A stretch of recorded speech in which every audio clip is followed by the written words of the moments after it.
Hey guys, welcome back to the channel. So, just some things I thought I'd share with you regarding whatnots and dilly-dallies. But I'll preface this by saying I must be the only person I know who leaves today let me back up. Alright, here we go. So I have the day off because I'm working this Saturday. So I'm like, I'm gonna get my hair cut, I'm gonna get some new clothes.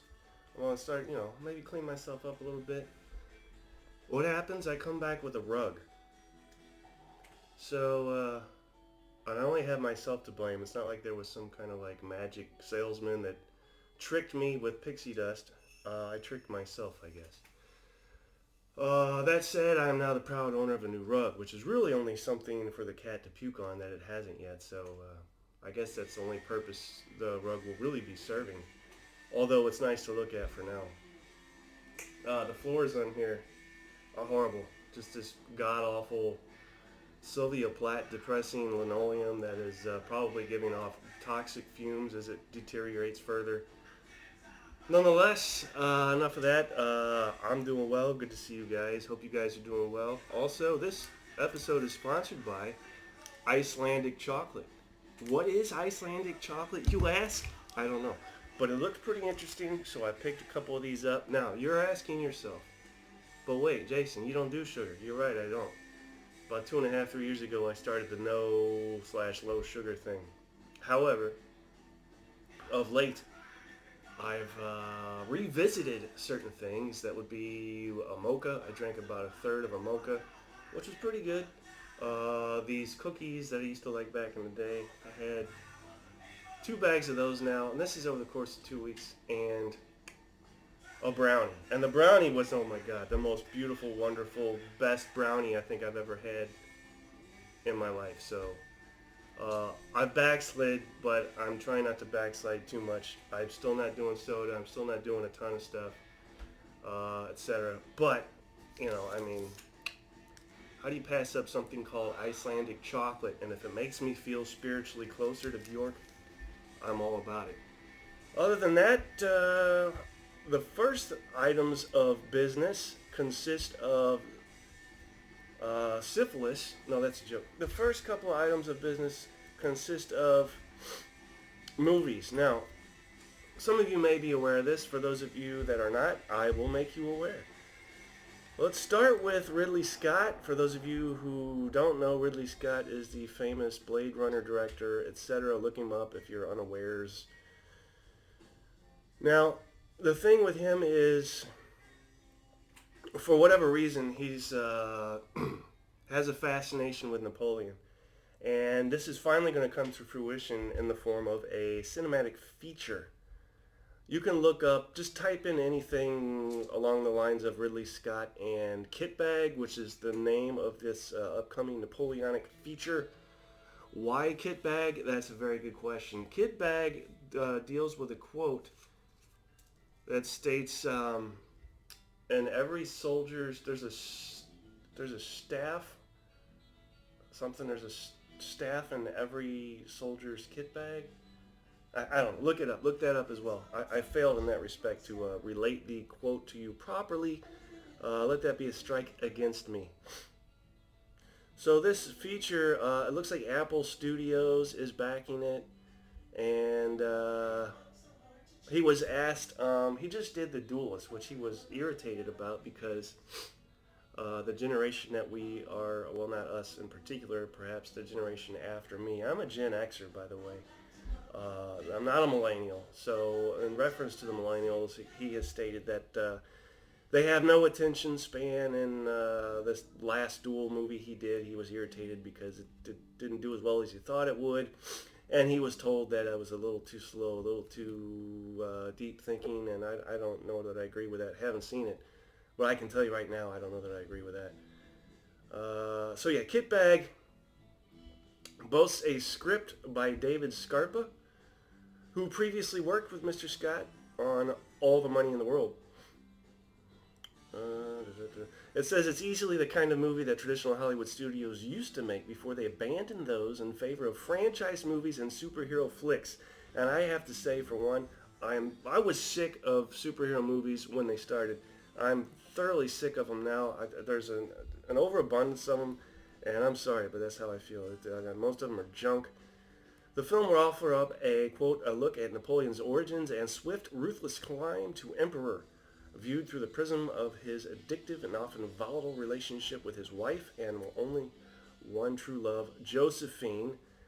Napoleon has appeared frequently in film in epics like Desire and Waterloo, where he was essayed by the likes of Marlon Brando and Rod Steiger. And other peripheral information. So yeah, they just started filming now this month. So don't look for Kit Bag anytime soon. Probably this time next year, maybe. But should be cool. And here's another reason to be excited for this movie.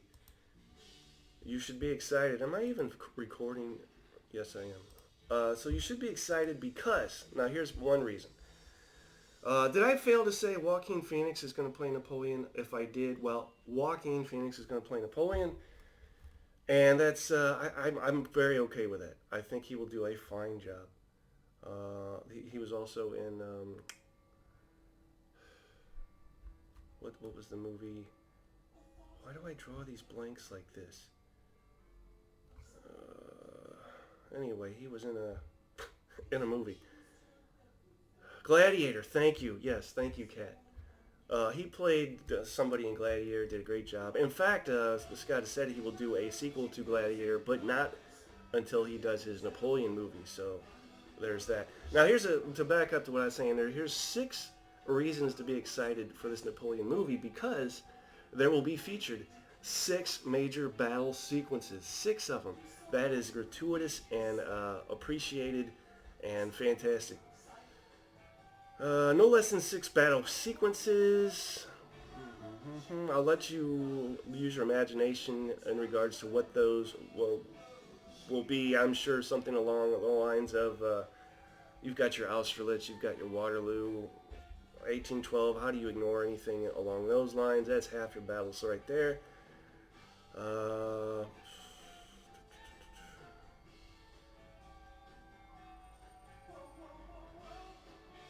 And if you're wondering, Napoleon was a part of 61 battles, so that's a little too many to feature all of them.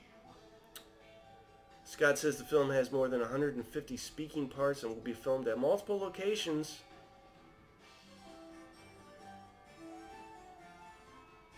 Is Oxfordshire a place? Did I make that up? Because, if I remember correctly, a majority, Oxfordshire, yes, a landlocked county in the far west, southeast England. Majority of filming will be taking place there. So, for those of you curious as to why it looks like 1815 in your area, if you live near there, that's why. All right, so let's see who had to say.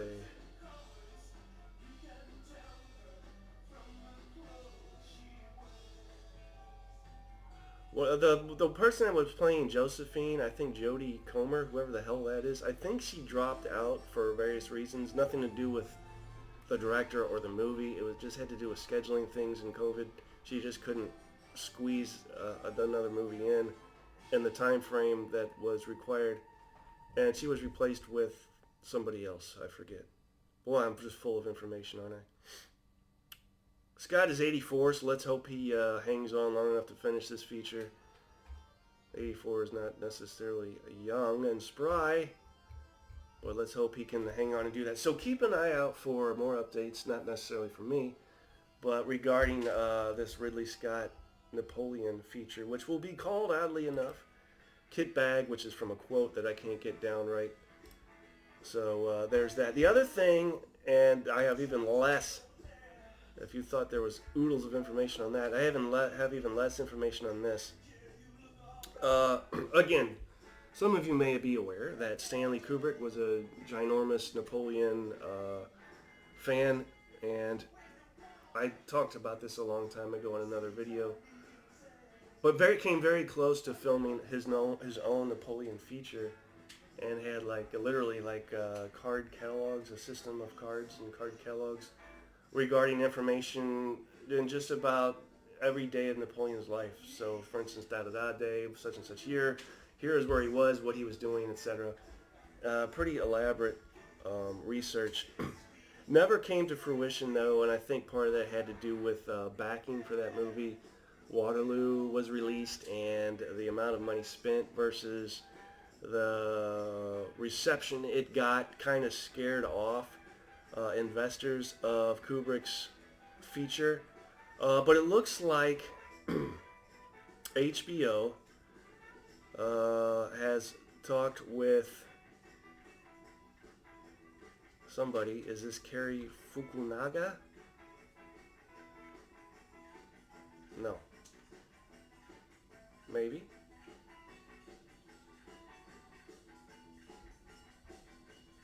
Let's see. I've got it pulled up here, but let's see.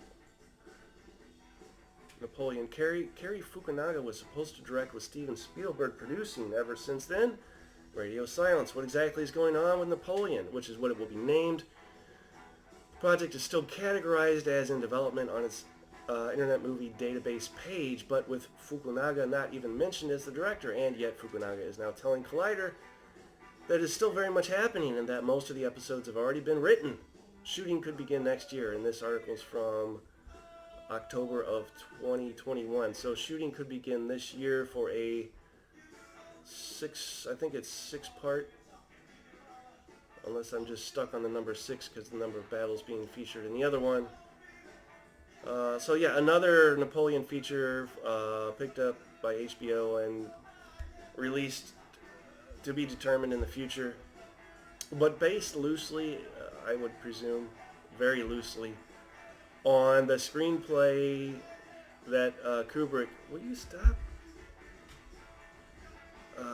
What had worked on. So there's that. So and all of this is subject to change, subject to not even happen. It's still so early in the game. But there you go. There's a couple of Napoleon movies coming out and exciting stuff. What else? What's been going on the table? I think you know or can guess. More of the same. I think I've lost my mind completely. I've yet expanded the table even more. So now the table is, see where my hand is and see where this is? That's all the room I have left. I've squished myself into this little space to sit and film and surf the interwebs. The rest from here, 10 feet that way, is table now. Playable space with hexes and grass. 10 feet of it. Almost 5 feet wide now. And over 800 figures. I've got about maybe two more units I'd like to complete, and then trust me, I'm throwing in the towel with 28mm painting, etc.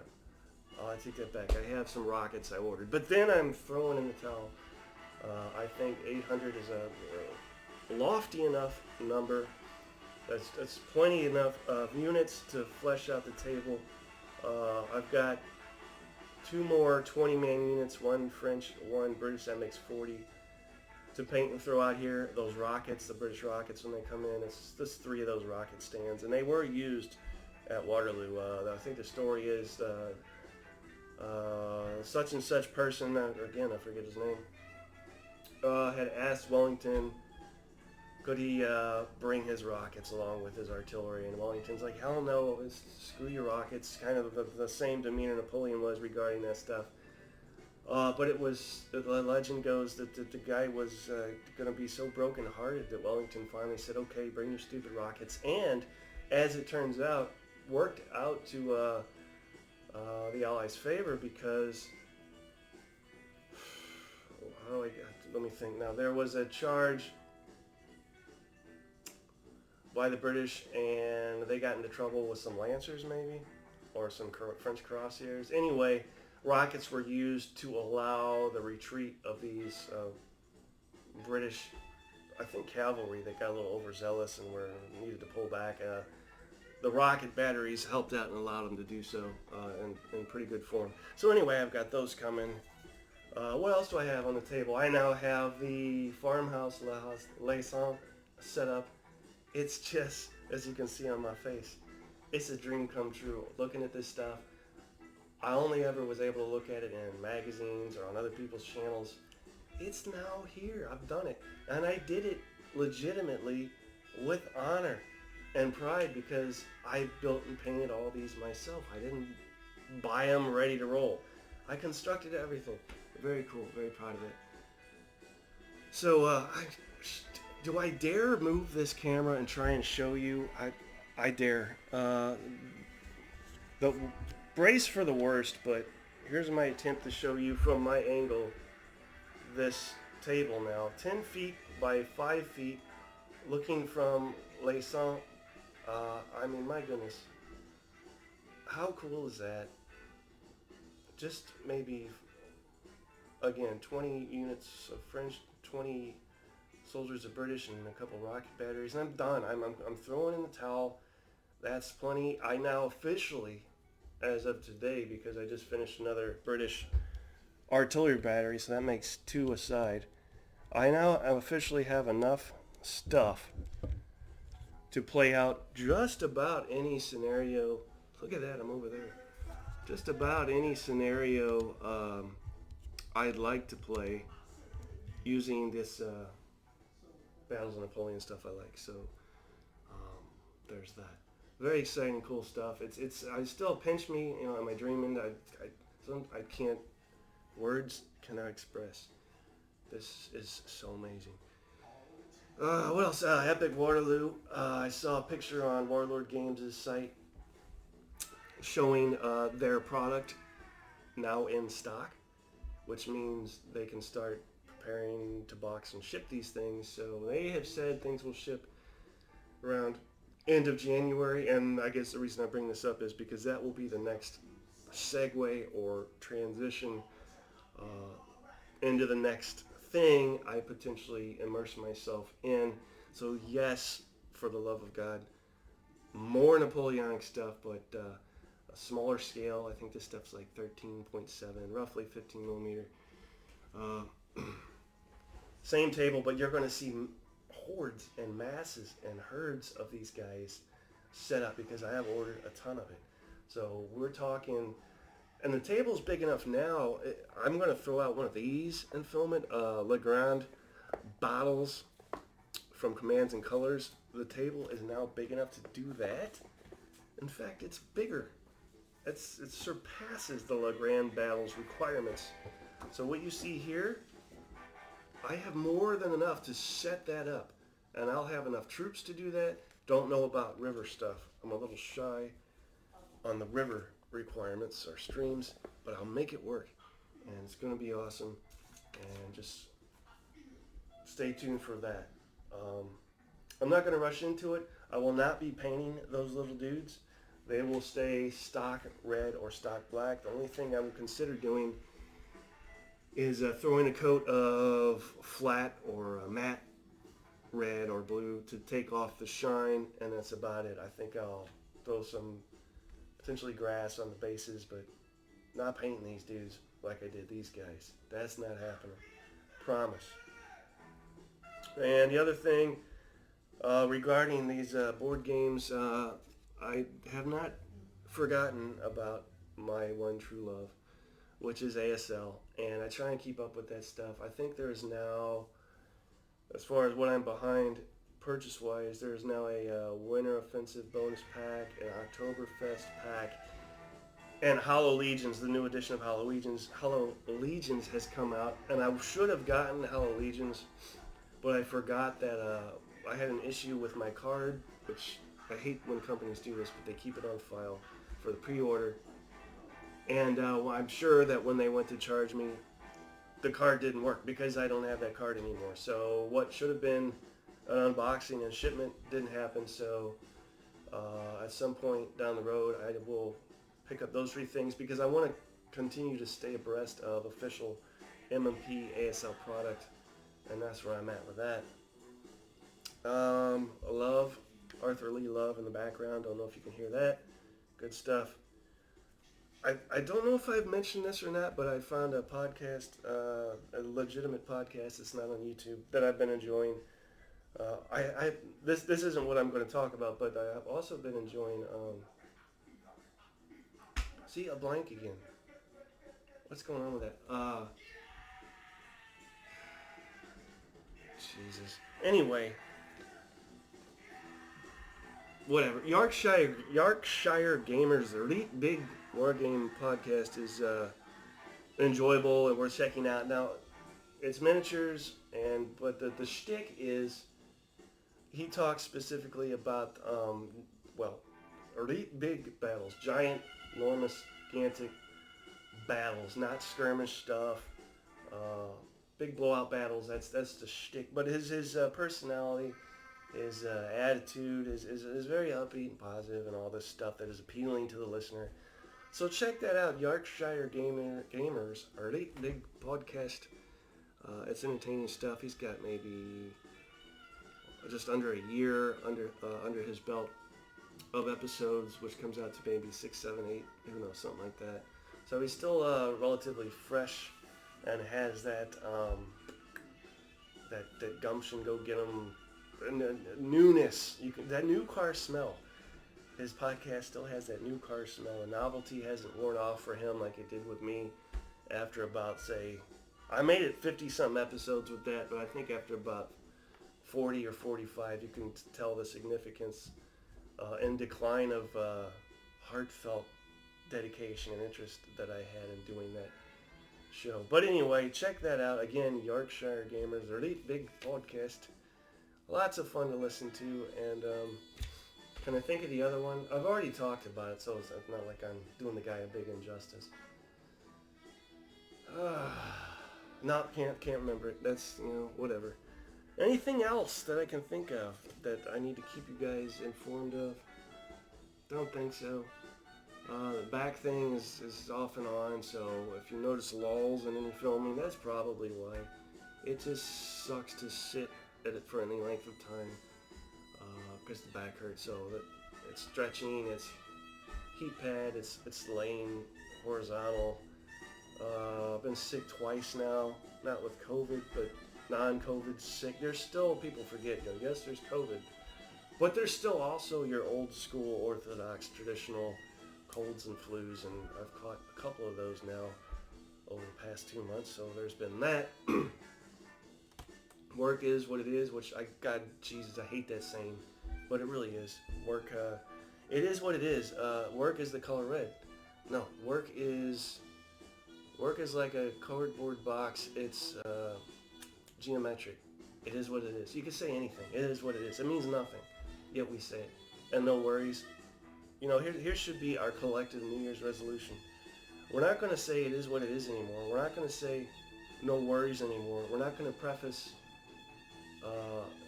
anything we say, specifically songs. You notice that in songs, people preface the first word in the song as well. Why you gotta start a song with the word well? And let's not rhyme think with drink. Again, it's overdone in songs. Drinking and thinking, think and drink. Can we not do that ever again? Can we just stop? Don't even get me started on advertisements and commercials. I've got it so bad with annoyance regarding advertisements and commercials on TV and on YouTube. And I've even thought about doing a separate channel where I analyze and critique what's going on with these commercials, because it's not just selling things. There is an agenda as far as targeting specific groups. It's so blatant and flagrant and insulting, and I would just love to, and would have so much fun pointing out this ridiculousness that these advertising companies come up with, and I swear they think we must be the most naive, gullible suckers on the planet, and maybe we are, because we're buying half the crap, if not more, that they're selling anyway. So whatever. If I got to see the stupid Geico lizard one more time, I'm gonna puke. How much Geico could save? You could save 15% or less. How much could we save if you stopped doing 8,000 different commercials a week? Stop doing that. Everybody knows who you are. Save us even more money. Anyway, that's that. I think I've got nothing else to say. Looking around, it's hockey season. Blues are doing really good right now. Knock on whatever this thing is on this board. Here, I'll lift it up. Knock on wood. So yeah, there's that exciting stuff. Big hockey fan, always have been. Specifically St. Louis Blues. Doing well. All right, guys. I think that's it. I'm just droning on. Remember, check out Icelandic chocolate. Where do you get this? You get this at World Market, where I got the rug, where I did not get my haircut and did not get clothes. It's a good thing I'm not married. What happened to the haircut? Haircut. I got this rug. Rug. Haircut. Rug. All right, guys. That's all I got. Peace.